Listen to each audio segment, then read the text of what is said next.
خداوند ہماری زندگی سے نظر آئے۔ یہ خدا کا تقاضا ہے، یہ خدا کا معیار ہے کہ ہم اس زمین پر اس طرح سے زندگی گزاریں، اس طرح سے اپنا چال چلن رکھیں کہ خداوند یسوع مسیح ہماری زندگی سے نظر آئے۔ یہاں پر اگر ہم بات کریں تو ہم انسان ہوتے ہوئے ہماری سرشت میں گناہ ہے، اور جب ہم خدا کے حضور میں آتے ہیں تو خدا یسوع مسیح کے خون بہانے کے وسیلہ سے ہمارے گناہوں کو معاف کر دیتا ہے۔ لہذا اس کے بعد ہم دیکھتے ہیں کہ ہم جسمانی ہوتے ہوئے ہماری زندگی سے پھر گناہ سرزد ہو جاتے ہیں۔ ایسا ہے یا نہیں؟ انسان ہوتے ہوئے ہم غلطی کرتے ہیں، خطا کرتے ہیں، ہم سے گناہ ہو جاتے ہیں۔ لہذا خدا کا معیار یہ ہے کہ ہم اس کے کلام کے مطابق یسوع مسیح کی مانند اپنی زندگی گزاریں، اور پھر اس کے بعد ہم اپنی سرشت کا، یعنی جو ہمارے اندر گناہ کرنے والی خصلت ہے، یعنی ہمارے اندر جو انا ہے، غرور ہے، گھمنڈ ہے، جسم کی خواہشیں ہیں۔ جسم کی خواہشیں کون کون سی ہیں؟ جسم کی خواہش، آنکھوں کی خواہش، زندگی کی شیخی جو خدا باپ کی طرف سے نہیں ہے، اس کو ختم کریں۔ پھر ہمارا زندہ رہنا مسیح ہے، اور پھر ہم اپنی جسم سے، یعنی اپنی زندگی سے حرام کاری، ناپاکی، شہوت پرستی، بت پرستی، جادوگری، عداوتیں، جھگڑا، حسد، غصہ، تفرقے، جدائیاں، بدعتیں، بغض، نشہ بازی، ناچ رنگ اور ان کی مانند اور بہت سارے کام ہیں جن کو ہم اپنی زندگی سے دور کریں، تاکہ ہم مسیح کے نام کے گواہ ہو سکیں، ہم مسیح کے جلال اور اس کی گواہی کا باعث بن سکیں۔ آج ہم اس بات کو دیکھتے ہیں کہ خدا ہم سے ایسی زندگی کا تقاضا کرتا ہے جو مسیح کی مانند ہو، اور پھر اس کے بعد ہم دیکھتے ہیں خدا کا کلام ہمیں بڑی صفائی سے یہ بتاتا ہے کہ انسان کی ہر ضرورت کے لیے خدا کا صرف ایک ہی جواب ہے۔ اگر ہم اپنی زندگی سے گناہ، نافرمانی اور جو کچھ بھی ہماری زندگی میں ہے ہم اسے نکالنا چاہتے ہیں، یا جو کچھ بھی ہماری زندگی کی ضرورت ہے ہم اسے حاصل کرنا چاہتے ہیں، تو اس کے لیے خدا کا صرف ایک ہی جواب ہے، اور وہ جواب ہے خدا کا اکلوتا بیٹا یسوع مسیح۔ کیونکہ لکھا ہے کہ آسمان کے تلے اور زمین کے اوپر آدمیوں کو کوئی دوسرا نام نہیں بخشا گیا جس کے وسیلہ سے ہم نجات پائیں۔ لہذا ہم کہہ سکتے ہیں کہ ہم مسیح ہمارا دو طرح سے متبادل ہے۔ خداوند یسوع مسیح ہمارا دو طرح سے متبادل ہے۔ فرسٹ، وہ صلیب پر ہماری خاطر ہوا تاکہ ہماری معافی ہو جائے۔ خداوند یسوع مسیح صلیب پر اس لیے ہوا تاکہ ہماری، سب مل کر بولے، تاکہ ہماری معافی ہو جائے۔ اور سیکنڈ یہ کہ وہ ہمارے باطن میں سکونت کرتا ہے، وہ ہمارے باطن میں سکونت کرتا ہے تاکہ ہمیں گناہ پر فتح نصیب ہو۔ لہذا ہم اس بات کو جانتے ہیں اور دیکھتے ہیں کہ ہماری دوہری مشکل ہے۔ دوہری مشکل سے مطلب کہ دو مشکلات ہیں۔ پہلی تو وہ گناہ ہے۔ پہلا ہمارا مسئلہ کیا ہے؟ گناہ ہے۔ اور دوسرا جو ہے گناہوں کا مسئلہ، یعنی جو رومیوں کے نام پولس رسول نے خط لکھا، اس کے اگر ہم پہلے 8 ابواب کا مطالعہ کریں تو وہاں پر ہمیں دو خاص مضمون ملتے ہیں. پہلے حصہ میں لفظ گناہ کو جمع کی صورت میں استعمال کیا گیا ہے. میری بات کو ذرا تھوڑا سا دھیان دیجیے گا, سمجھنے کی کوشش کیجیے گا. پولس کے رومیوں کے نام خط کے 8ویں باب میں دو مضمون ملتے ہیں. پہلے حصہ میں لفظ گناہ کو جمع کی صورت میں پیش کیا گیا ہے, اور جبکہ دوسرے حصہ میں لفظ گناہ جمع کی صورت میں صرف ایک مرتبہ آیا ہے. اس کا مطلب پہلے حصہ میں وہ ان بہت سے گناہوں کا ذکر کرتا ہے جو ہم نے خدا کے حضور میں کیے. پہلے حصہ میں وہ ان گناہوں کا ذکر کرتا ہے جو ہم نے خدا کے حضور میں کیے ہیں, اور دوسرے حصہ میں وہ اس گناہ کا ذکر کرتا ہے, یعنی اس گناہ کرنے والی سرشت کا, یعنی اس خصلت کا جو ہمارے اندر موجود ہے.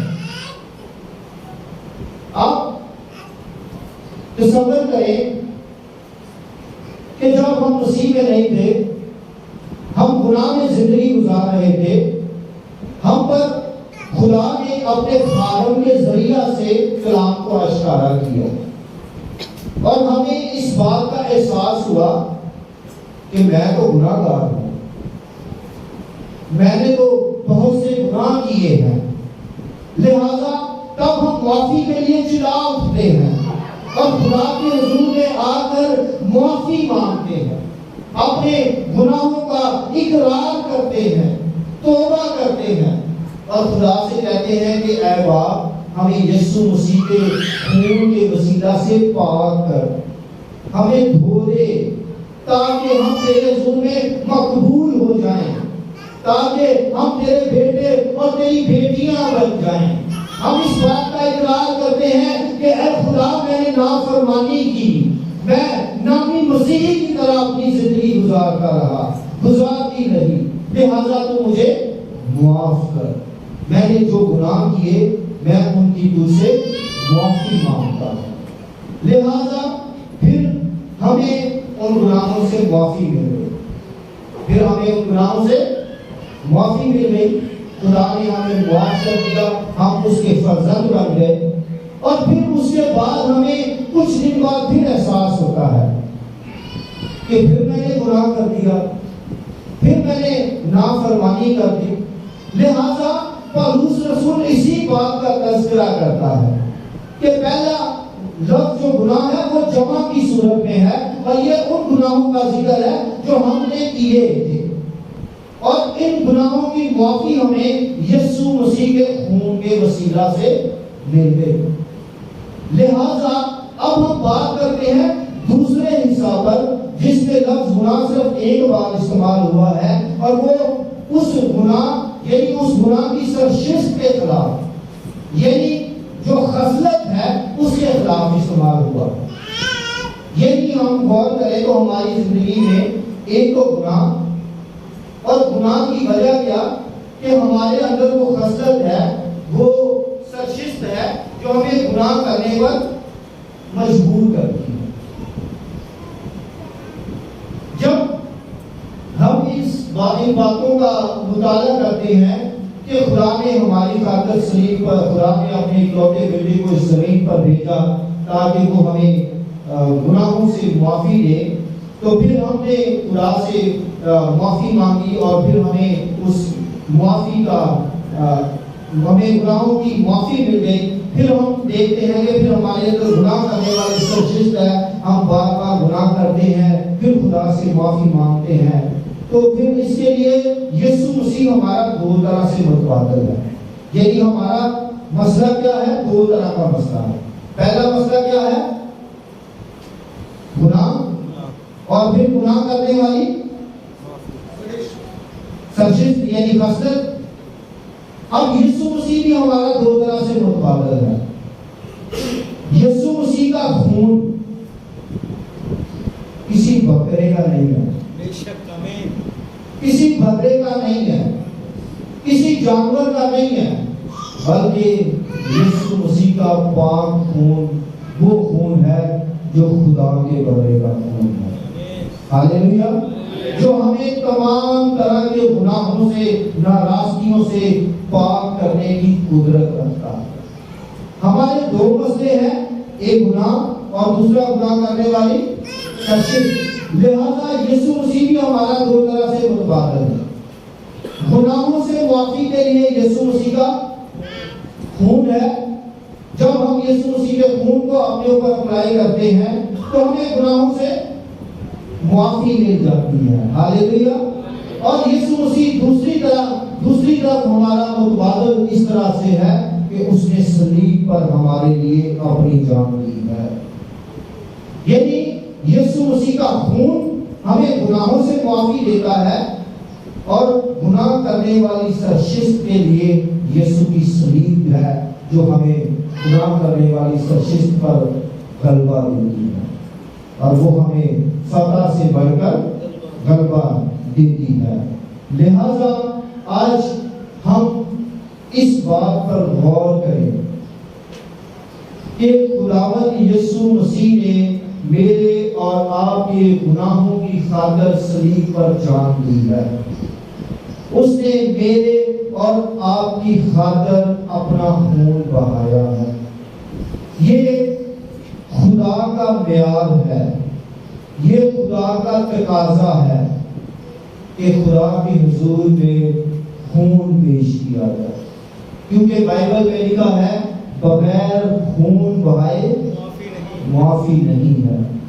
اور پھر اس لیے مسیح کا خون ہمارے گناہوں کی معافی کے لیے ہے، تاکہ ہم پر سزا کا حکم عائد نہ ہو۔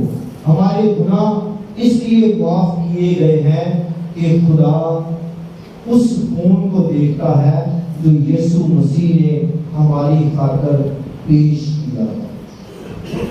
خون میں زندگی ہے، خون میں زندگی ہے، اور خدا کی پاکیزگی اور راست بازی کا تقاضا ہے کہ انسان کے بدلے میں ایک بے عیب زندگی دی ہے، اور مسیح کا خون خدا کی پاکیزگی کا تقاضا پورا کرتا ہے۔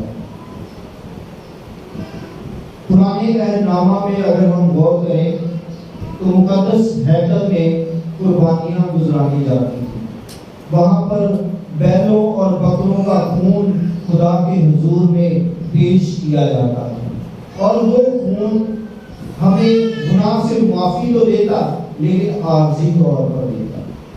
لیکن خدا نے پھر ہمارے لیے نجات کا بندوبست کیا اور اپنے اکلوتے بیٹے کو اس زمین پر بھیجا، جس نے میرے اور آپ کے گناہوں کی خاطر صلیب پر جان دی۔ مسیح کا خون ان باتوں سے نپٹتا ہے جو ہم سے سرزد ہوتی ہیں۔ مسیح کی صلیب ہماری شخصیت سے نپٹتی ہے۔ مسیح کا خون مسیح کا خون ان باتوں سے نپٹتا ہے جو ہم سے سرزد ہوتی ہے، یعنی گناہوں سے، اور مسیح کی صلیب ہماری شخصیت سے نپٹتی ہے جو ہمیں گناہ کرنے پر آمادہ کرتی ہے۔ لہذا معافی کے لیے ہمیں خون کی ضرورت ہے، اور مخلصی کے لیے صلیب کی ضرورت ہے۔ لہذا خدا یہ چاہتا ہے کہ ہم اپنی صلیب اٹھائیں اور اس کے پیچھے بولیں۔ آج خدا ہمیں یہ سکھانا چاہتا ہے کہ ہمیں گناہوں سے معافی مل گئی ہے یسوع مسیح کے پاک خون کے وسیلہ سے۔ لہذا ضرورت اس بات کی ہے کہ ہم اپنی صلیب کو اٹھائیں اور خداوند کے پیچھے بولیں، تاکہ ہم خدا کے حضور میں مقبول ٹھہریں۔ خدا کا ایک عظیم منصوبہ مسیح یسوع کی صلیب میں پایا جاتا ہے، کیونکہ یہ ایک عجیب موت ہے۔ یہ شکست نہ تھی بلکہ یہ فتح تھی، جس میں ایک بڑا مقصد تھا۔ یسوع مسیح کے صلیب پر جان دینے سے ایک بے قیاس اور عظیم بات کا آغاز ہوا ہے، اور وہ یہ کہ انسان جو گناہ کی وجہ سے خدا سے دور تھا، جب خداوند یسوع مسیح نے صلیب پر اپنی جان دی تو انسان کا خدا کے ساتھ میل قرار دیا. ہاللیلویا. آئے خداوند کے جلال کے لیے زوردار تعریف کریں. کیونکہ بائبل مقدس میں لکھا ہے کہ جب یسوع مسیح نے صلیب پر اپنی جان دی تو لکھا ہے کہ تب ہیکل کا پردہ پھٹ کر دو حصے ہو گئے اور وہ جدائی جو انسان اور خدا کے درمیان میں تھی وہ ختم ہو گئی. ہاللیلویا.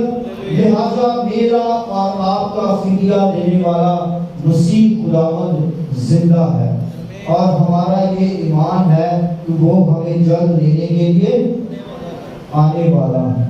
لہذا ضرورت اس بات کی ہے کہ ہم اپنے آپ کو تیار رکھیں تاکہ جب مسیح خداوند آئے تو ہم ہوا میں اڑ کر اس کا استقبال کرنے والے بنیں.